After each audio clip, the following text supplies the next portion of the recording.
જામજોધપુરના ક્રિસ્મા પાર્કમાં શ્રી કાશી વિશ્વનાથ મંદિર આવેલું છે।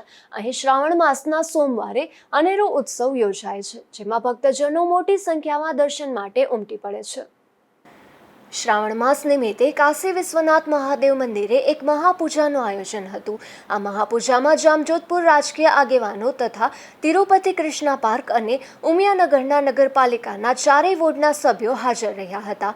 આ મહાપૂજામાં ભારતીય સંસ્કૃતિ મુજબ મહાદેવની વિવિધ પ્રકારે પૂજા અર્ચના કરવામાં આવી હતી।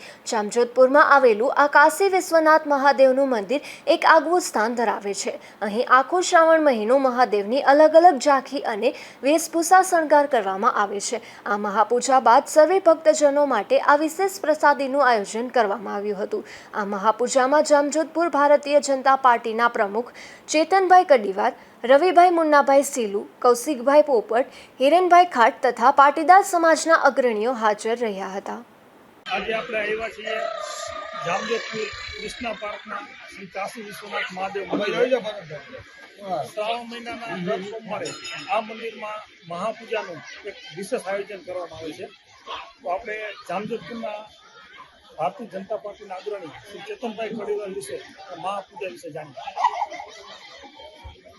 શ્રાવણ મહિનાની અંદર આપણે બધાને ધ્યાનમાં છે કે દેવાધિદેવ ભોળાનાથની આરાધના થતી હોય છે। અમારા વિસ્તારની અંદર કાશી વિશ્વનાથ મંદિર એટલે ઉમિયાનગર, કૃષ્ણા પાર્ક અને ચિત્રકૂટ અને તિરુપતિ સોસાયટી આ તમામ જે જામજોધપુરનો જે સારામાં સારો ક્રીમ એરિયા કહેવાય એની અંદર મહાદેવનું આરાધ્ય સ્થાન એટલે કાશી વિશ્વનાથ મંદિર આજે તમે જોઈ શકો છો। આજે અમારા વિસ્તારના બહોળી સંખ્યામાં ધર્મપ્રેમી ભાઈઓ અને બહેનોએ ઉમટી પડ્યા છે।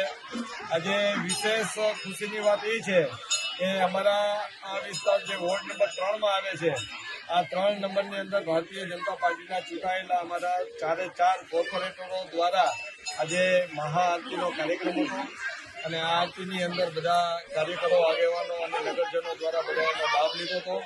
અને આ વિસ્તારની અંદર જ્યારે અંદાજે 2 વર્ષ પહેલા આ વિસ્તારની અંદર એક મહાદેવના મંદિરની જે કલ્પના હતી તે બધા સાથે મળીને કોઈએ શ્રમદાન કર્યું, કોઈએ પોતાના રૂપિયાનું દાન કરી અને પોતાની ભાવનાથી એક સરસ મજાનું આ કાશી વિશ્વનાથનું મંદિર બનાવ્યું છે।